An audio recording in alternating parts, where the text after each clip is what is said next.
നമസ്കാരം. Good evening.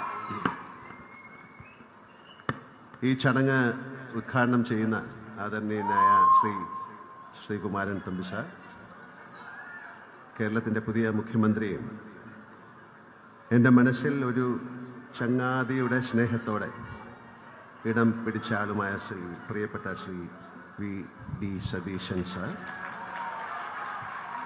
വേദിയിലും സദസ്സിലിരിക്കുന്ന മറ്റ് മഹത് വ്യക്തികളെ, പറവൂരിലെ പ്രിയപ്പെട്ടവരെ,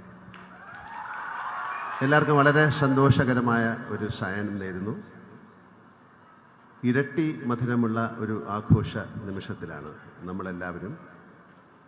ഒരു ദേശത്തിൻ്റെ പ്രിയപ്പെട്ട പുത്രൻ ഒരു നാടിൻ്റെ തന്നെ മുഖ്യനായി മാറിയ അനർഘ നിമിഷം.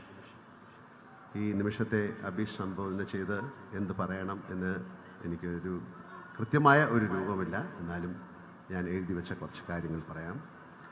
ഞാൻ അടക്കമുള്ള മലയാളികളുടെ പ്രതീക്ഷകളുടെ ഭാരം എത്രയുണ്ട് എന്ന് പ്രിയപ്പെട്ട സതീശൻ സാറിനിപ്പോൾ അറിയുന്നുണ്ടാവാം. അത്രമാത്രം പ്രതീക്ഷകളോടെയാണ് കേരളം അദ്ദേഹത്തെ മുഖ്യമന്ത്രിയായി അവരോധിച്ചത്. ഒരാളെ മുഖ്യമന്ത്രിയാക്കാൻ വേണ്ടി നാടൊന്നായി മുറവിളി കൂട്ടിയ അനുഭവം കേരള ചരിത്രത്തിൽ തന്നെ വിരളമായിരിക്കും. പറവൂരിന് മാത്രമല്ല, കേരളത്തിനാകെ ഈ ഒരാളെ വേണം എന്ന് തോന്നാൻ കാരണം എന്താണ് എന്ന് ഞാൻ ആ ദിവസങ്ങളേറെ ആലോചിച്ചിട്ടുണ്ട്. സത്യസന്ധത, സുതാര്യത. ബഹുമാനപ്പെട്ട സതീശൻ സാറിന് ഇവ രണ്ടും പ്രകടമാണ്. ജീവിതത്തിൽ അങ്ങോളം മറ്റെന്തൊക്കെ കൈമോശം വന്നാലും ഇവ രണ്ടും കാത്തു സൂക്ഷിക്കാൻ അദ്ദേഹത്തിന് സാധിക്കട്ടെ എന്ന് ഞാൻ പ്രാർത്ഥിക്കുന്നു, ആശംസിക്കുന്നു.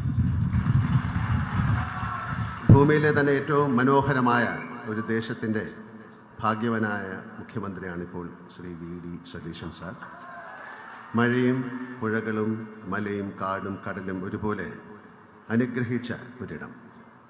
കൃഷിയും വാണിജ്യവും കലയും സംസ്കാരവും പരസ്പരം ലയിച്ച നാട്. തൊഴിലിൻ്റെ ഭാഗമായി കേരളത്തിൽ അങ്ങോളം ഇങ്ങോളം യാത്ര ചെയ്യുന്ന ഒരാളാണ് ഞാൻ. അപ്പോഴെല്ലാം ഈ നാടിനെയും അതിൻ്റെ അമൂല്യമായ സമ്പത്തിനെയും വേണ്ട രീതിയിൽ ഉപയോഗിക്കാൻ നമുക്ക് സാധിച്ചിട്ടുണ്ടോ എന്ന് ഞാൻ സംശയിച്ചിട്ടുണ്ട്. അതിൻ്റെ സാധ്യതകളെ ഫലപ്രദമായ വിധത്തിൽ വിനിയോഗിക്കാൻ നമുക്ക് സാധിച്ചിട്ടില്ല എന്നാണ് എൻ്റെ അഭിപ്രായം. നമ്മുടെ ചരിത്രം, സംസ്കാരം, കല, പ്രാദേശിക ഭംഗികൾ, കാലാവസ്ഥ, വാണിജ്യ വിഭവങ്ങൾ തുടങ്ങി ലോകത്തിന് പ്രിയപ്പെട്ട എത്ര കാര്യങ്ങൾ. കുരുമുളക് കൊണ്ടുപോയ വൈദേശിക ശക്തികളോട് ഞങ്ങളുടെ തിരുവാതിര ഞാറ്റുവേല നിങ്ങൾക്ക് കൊണ്ടുപോകാൻ സാധിക്കില്ലല്ലോ എന്ന് പറഞ്ഞ് രാജാവിന് ഓർമ്മ വരുന്നു. അത്രമേൽ അനുഗ്രഹീതരാണ് നമ്മൾ. കാഴ്ചപ്പാടുള്ള ഒരു ഭരണാധികാരിക്ക് മുന്നിൽ ഒരേ സമയം വെല്ലുവിളിയും സാധ്യതകളുമാണ് ഇവ. സാമാന്യത്തിലധികം വായനയും ചിന്തയുമുള്ള സതീശൻ സാറിന് ഇക്കാര്യങ്ങളെല്ലാം എന്നേക്കാൾ നന്നായിട്ടറിയാം എന്നെനിക്ക് ഉറപ്പുണ്ട്. നെഹ്റുവിയൻ സോഷ്യലിസ്റ്റായ ശ്രീ VD സതീശൻ സാർ നെഹ്റുവിനെ പോലെ വലിയൊരു ഡ്രീമർ ആവാതെ തരമില്ല. അദ്ദേഹത്തിൻ്റെ സ്വപ്നങ്ങളിലൂടെ കേരളം മഴവിൽ ഭംഗിയോടെ വളരും എന്ന് ഞാൻ പ്രത്യാശിക്കുന്നു. അത്തരം ഒരു നാടിനെ സൃഷ്ടിക്കാൻ മുഖ്യമന്ത്രിക്ക് സാധിക്കട്ടെ എന്ന് ഞാൻ പ്രാർത്ഥിക്കുന്നു. കേരളം നേരിടുന്ന പല വെല്ലുവിളികളെക്കുറിച്ച് മുമ്പ് ഞാൻ എൻ്റെ ബ്ലോഗുകളിൽ എഴുതിയിട്ടുണ്ട്. എന്നോട് തന്നെയുള്ള സംസാരങ്ങളായിരുന്നു ആ എഴുത്തുകൾ. ശുചിത്വം, പൗരബോധം, റോഡ് സംസ്കാരം, നിശബ്ദരായ മനുഷ്യരുടെ സഹനങ്ങൾ, ആരോഗ്യ മേഖലയിലെ പ്രശ്നങ്ങൾ തുടങ്ങിയ ഒരുപാട് കാര്യങ്ങൾ. പരിസര ശുചിത്വത്തെക്കുറിച്ച് ഞാൻ എപ്പോഴും പറയാറുള്ളതാണ്. മഴയും മഞ്ഞും വെയിലും മാറി മാറി വരുമ്പോൾ എത്ര രോഗങ്ങളാണ് കേരളത്തിൽ താവളമടിക്കാറുള്ളത്. ഇതിന് പലതിനും കാരണക്കാർ നമ്മൾ തന്നെയാണ് എന്നതാണ് സത്യം. ഒരു യുദ്ധത്തിൽ മരിക്കുന്നതിനേക്കാൾ മനുഷ്യർ കേരളത്തിലെ റോഡുകളിൽ ഒരു വർഷം മരിക്കുന്നു എന്ന് ഞാൻ ഞെട്ടലോടെ ഒരിടത്ത് വായിച്ച കാര്യം ഞാൻ ഓർക്കുന്നു. മരിച്ചവരെക്കാൾ അധികമാണ് ഗുരുതരമായ പരിക്കേറ്റ് വീടുകളിലേക്ക് ഒതുങ്ങി ജീവിതം തകർന്ന് കഴിയുന്നവർ. ഈ രണ്ട് കാര്യങ്ങൾ ബഹുമാനപ്പെട്ട മുഖ്യമന്ത്രിയുടെ മുന്നിലേക്ക് എൻ്റെ ആകുലതകളായി വയ്ക്കുകയാണ്. ആളെ കൊല്ലുന്ന റോഡുകളിൽ നിന്നും നാടിനെ നശിപ്പിക്കുന്ന മാലിന്യങ്ങളിൽ നിന്നും കേരളത്തെ രക്ഷിക്കാൻ നമുക്ക് സാധിച്ചാൽ അത് വലിയ ഒരു ചുവടുവെപ്പായിരിക്കും. മറ്റൊന്ന് മയക്കുമരുന്നാണ്. Narcotics is a dirty business.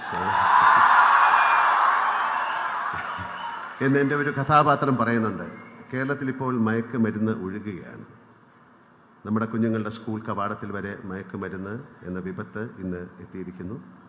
ഉരുക്കുമുഷ്ടിയും ദൃഢനിശ്ചയവുമായി സർക്കാർ മുന്നിൽ നിന്നാൽ മയക്കുമരുന്ന് എന്ന വിപത്തിനെ നമുക്ക് തുടച്ചു നീക്കാൻ സാധിക്കും. അതിനുള്ള കരുത്ത് ഈ ഗവൺമെൻറ്റിനുണ്ട് എന്നാണ് ഞാൻ വിശ്വസിക്കുന്നത്. എല്ലാ രാഷ്ട്രീയ പാർട്ടിയിൽ ഉള്ളവരുമായും സൗഹൃദം നിലനിർത്തുന്ന ആളാണ് ഞാൻ. കക്ഷി രാഷ്ട്രീയമല്ല, രാഷ്ട്രബോധമാണ് എന്നെ എപ്പോഴും നയിച്ചിട്ടുള്ളത്. തിരഞ്ഞെടുക്കപ്പെട്ട സർക്കാർ എല്ലാ ജനങ്ങളുടേതുമാണ്. സർക്കാരിനും മുഖ്യമന്ത്രിക്കും മാത്രമായി ഇവിടെ വിപ്ലവങ്ങൾ കൊണ്ടുവരാൻ സാധിക്കില്ല എന്നും എനിക്കറിയാം. അവകാശങ്ങൾക്കൊപ്പം വരുന്ന നിഴലാണ് കടമകൾ. ഒരു കലാകാരൻ എന്ന നിലയിലും വ്യക്തി എന്ന നിലയിലും എന്നാൽ കഴിയുന്ന എല്ലാ സഹായങ്ങളും എന്നത്തെയും പോലെ സതീശൻ സാറിനും അദ്ദേഹത്തിൻ്റെ സർക്കാരിനും ഞാൻ വാഗ്ദാനം ചെയ്യുന്നു. ഇത്തരത്തിൽ ചെറുതും വലുതുമായ ഒരുപാട് കരങ്ങൾ പ്രിയപ്പെട്ട സതീശൻ സാറിനോടൊപ്പമുണ്ട്. എന്തിനും തയ്യാറായി ഞങ്ങൾ കേരളീയർ താങ്കൾക്കൊപ്പമുണ്ട്. ധീരമായി ഞങ്ങളെ മുന്നിൽ നിന്ന് നയിക്കുക. നമുക്കൊന്നായി ഈ കേരളത്തെ മാറ്റിയെടുക്കാം. അതിൻ്റെ പരാധീനതകളെ മറികടക്കാം.